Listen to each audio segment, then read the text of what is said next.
అందరికీ నమస్కారం. నేను Swarupapatlapalli. Welcome to iDream. ఆంధ్రప్రదేశ్లో జరిగిన టీచర్ ఎజాజ్ అహ్మద్ కేసులో అనేక సంచలన విషయాలు బయటకు వస్తున్నాయి.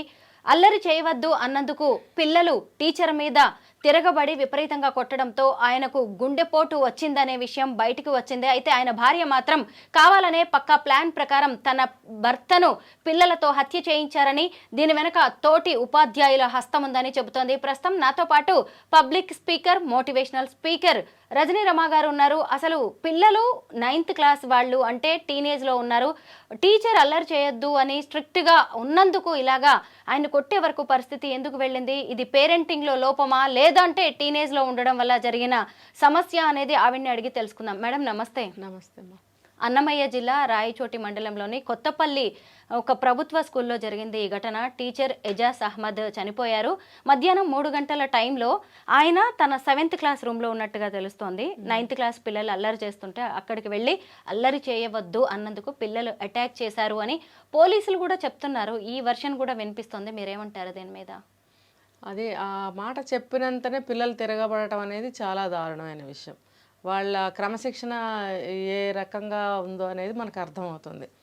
అంటే ఆ స్కూల్లో డిసిప్లిన్ లోపమా, లేకపోతే పెంపకం లోపమా అనేది మనం చెప్పలేము. అంటే ఒక ఇంటి పరంగా చూసుకుంటే కూడా గవర్నమెంట్ స్కూల్ అంటున్నారు కాబట్టి వాళ్ళు కొంచెం ఫ్రీగా పెరుగుతారు ఇళ్లలో కూడా, ఆ టైప్ ఆఫ్ పీపుల్.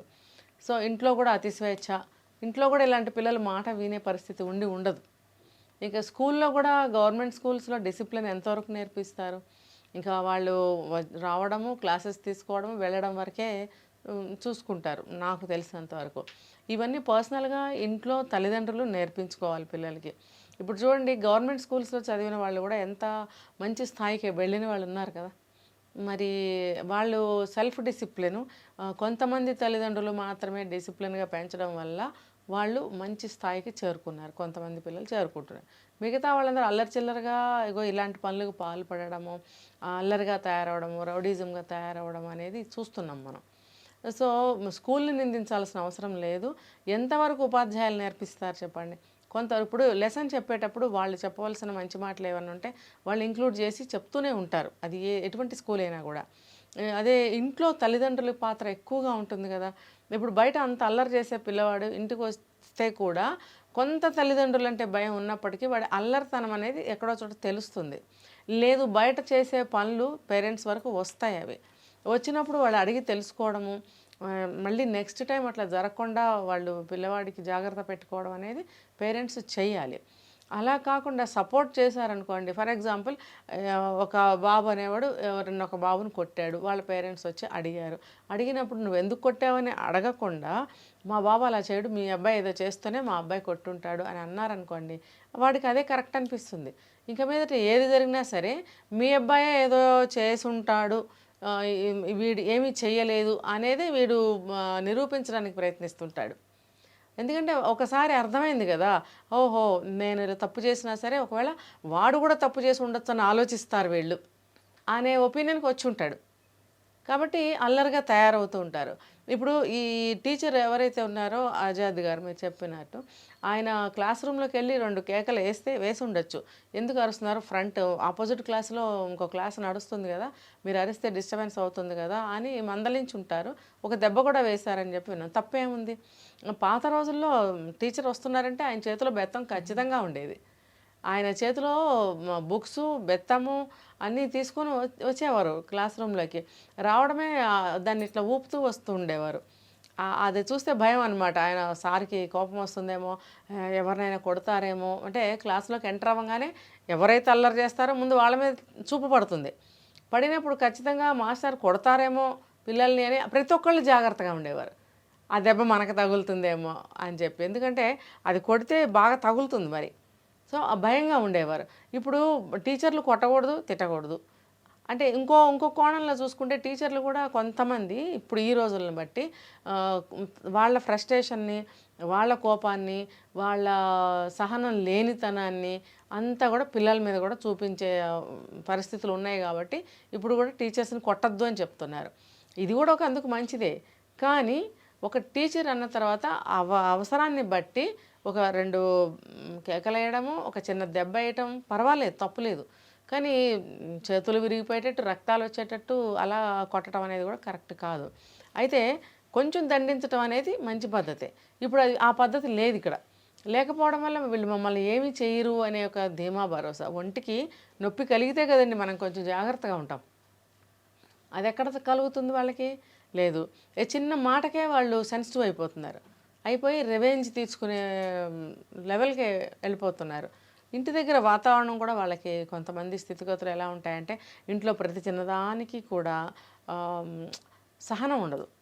ఇప్పుడు ఏదైనా జరిగింది, పిల్లలే ఏదైనా గొడవ పడొచ్చి ఇంటి దగ్గర చెప్పారు, లేకపోతే మా టీచరు బాగా పెద్ద డిసిప్లిను, ఇలాగంటారు అలాగంటారంటే ఎవరా టీచరు వేసేస్తే అయిపోద్ది అనేది నార్మల్గా అనేసుకున్న మాటలు కొన్ని ఉంటాయి. అవి వీళ్ళు పట్టుకుంటారనమాట.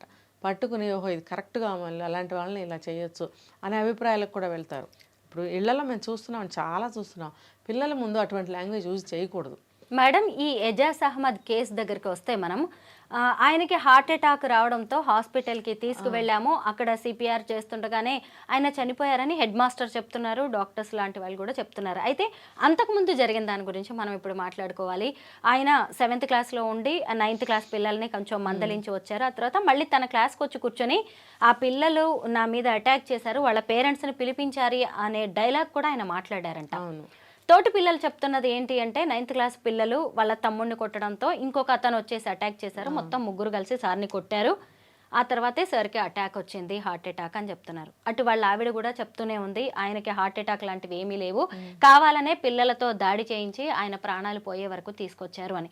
ఇలాగ అసలు పిల్లలు ఒకవేళ మందలించినా కొట్టడము, ఆయన ఒక మాస్టర్ చనిపోతాడు అనేది కూడా ఊహించలేకపోయి ఉండొచ్చు.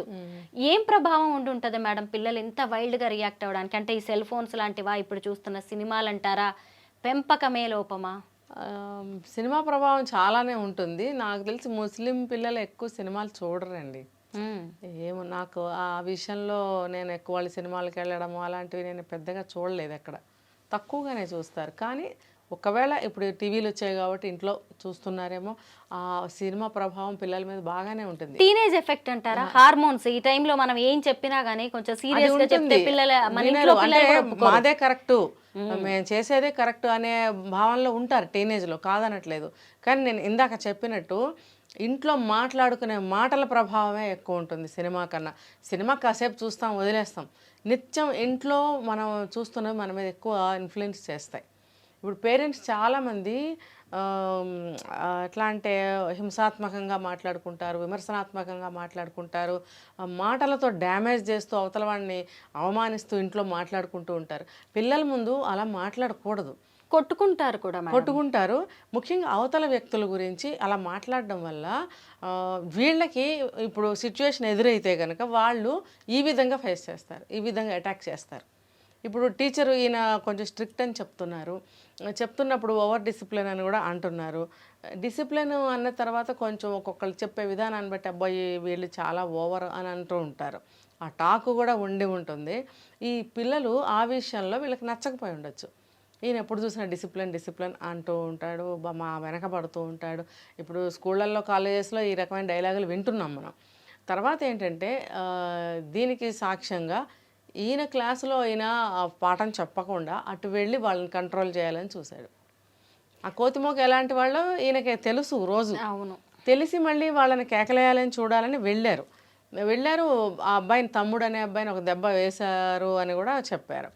దానివల్ల అన్నకి కోపం వచ్చేసిందట, మా తమ్ముడిని కొడతావా. దాంతో అతను వచ్చి, అబ్బాయి వచ్చి సార్ని కొట్టడము, తర్వాత తమ్ముడు వచ్చి కొట్టడము, ఇంకో ఫ్రెండ్ వచ్చి కొట్టడము. ఏంటంటే వీళ్ళందరూ రోజు చెప్పుకుంటారనమాట, ఈసారి ఇట్లా చేస్తాడ్రా, అలా చేస్తాడ్రా, అబ్బా ఎలాగరా, ఇలా మాట్లాడుకోవటం వల్ల ఫ్రెండ్స్ మీద కూడా ప్రభావం పడుతుంది. ఈ అవకాశం వచ్చినప్పుడు మొత్తం అందరూ కలిసి అటాక్ చేశారు. ఈ ఎజాజ్ అహ్మద్ గారి భార్య రెహమాన్ కూడా టీచర్, తెలుగు టీచర్ గా వేరే స్కూల్లో ఆవిడ పనిచేస్తున్నారు.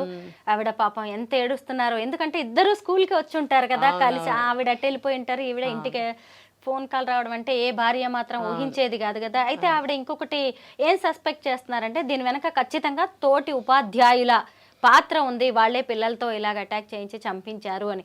అలా తోటి ఉపాధ్యాయులు చేసే ఛాన్స్ ఉంటుందంటారా? ఎందుకంటే వాళ్ళ మీద కూడా కేసులు పెట్టి యాక్షన్ తీసుకోవాలని కూడా ఆవిడ డిమాండ్ చేస్తున్నారు. అంతదాకా తీసుకువెళ్తారా? అంటే నాకేం అర్థమవుతుందంటే, చూడండి, ఒక మంచి వ్యక్తి వెళుతుంటే నచ్చదు ఎవరికి.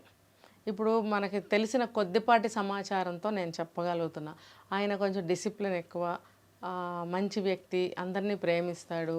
అంటే 2 కోణాలు ఈయనకి. ఇప్పుడు డిసిప్లిన్ అంటే ఎవరికి నచ్చదు, అలానే మంచి వ్యక్తి, ప్రేమిస్తాడు పిల్లల్ని, పిల్లలకి మంచిగా పాఠాలు చెప్పాలి, వాళ్ళ ఉన్నతి కోరుకున్న వ్యక్తిగా ఇలా ఇలా మంచి పేరు ఉంది.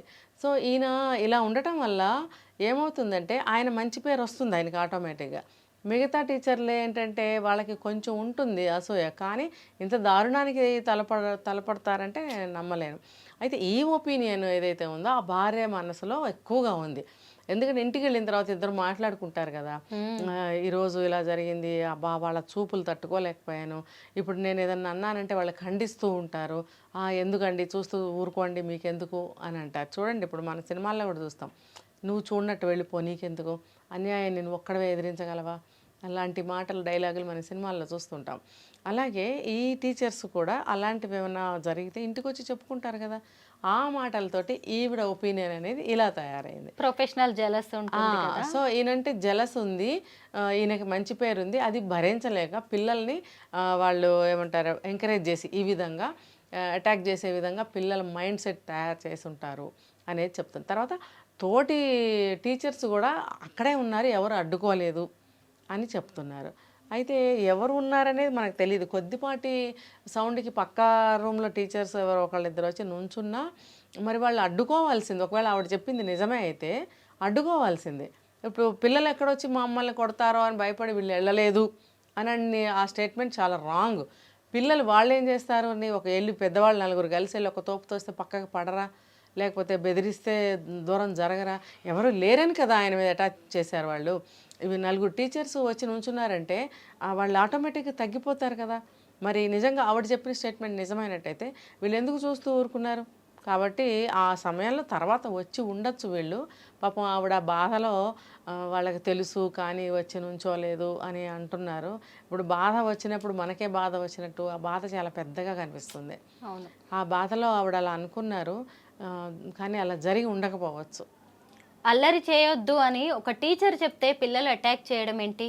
ఒకవేళ సార్ చనిపోతారు అని కూడా వాళ్ళు ఊహించకపోవచ్చు, కానీ ఇలాంటి పిల్లల్లో వస్తున్న మార్పును మాత్రం అటు స్కూల్ యాజమాన్యాలు కావచ్చు, గవర్నమెంట్ స్కూల్ అయినా సరే హెడ్ మాస్టర్ లాంటి వాళ్ళు చాలా స్ట్రిక్ట్గా వ్యవహరించాల్సిన అవసరం ఉంది. ముఖ్యంగా పేరెంట్స్, ఎందుకంటే ఈ ఏజ్లో ఈ 13-14 ఇయర్స్కే వీళ్ళు ఇంత వైల్డ్గా ఉన్నారు అంటే ఇంకా ముందు ముందు సొసైటీ పట్ల కూడా వీళ్ళు ఎంత బాధ్యతారహితంగా ఉంటారనేది కూడా మనం ఇప్పుడే అర్థం చేసుకోవాలి. ఇక నుంచైనా అలాంటి వాళ్ళని దారిలో పెట్టే విధంగా చర్యలు అయితే చేపట్టాల్సిన అవసరం ఉంది. Thank you madam.